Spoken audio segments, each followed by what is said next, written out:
যারা আছে তারা এগুলো সবাই সবই বুঝে।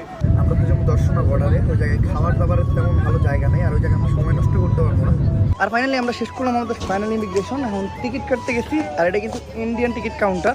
আর মূলত বাঙালি এই জায়গায় সবচেয়ে বেশি, আর আমি যতটুকু শুনছি এটা নাকি সবচেয়ে বড় স্টেশন। আমাদের এই কেবিনের মাঝখানে সিট একদমই কম বুকিং হয়েছে, মানে বেশিরভাগ সিট ফাঁকা যেতেছে, যার জন্য আমরা বেশিরভাগ মানুষের শুয়ে ঘুমাই যেতেছি। পুরো ঘর বানাইলা কি দিয়া, আল্লাহ দরজা কিছুই নাই, কেমনে তোমায় দেখতে পাই, ঘর বানাইলা কি দিয়া। আমি প্রথমে বুঝলাম এটা লোকাল ট্রেন, অনেক যাত্রী হবে, এত যাত্রী মাঝখানে আমি খুবই আনইজি ফিল করতেছিলাম।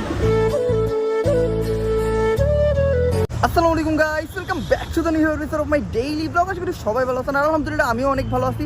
আর আজকে আমি অনেক এক্সাইটেড, কারণ আজকে আমি যাইতেছিল ইন্ডিয়া। অনেকদিন ধরে যাওয়ার কথা ছিল, বাট ফাইনালি আজকে সময় করতে পারলাম। আর এখন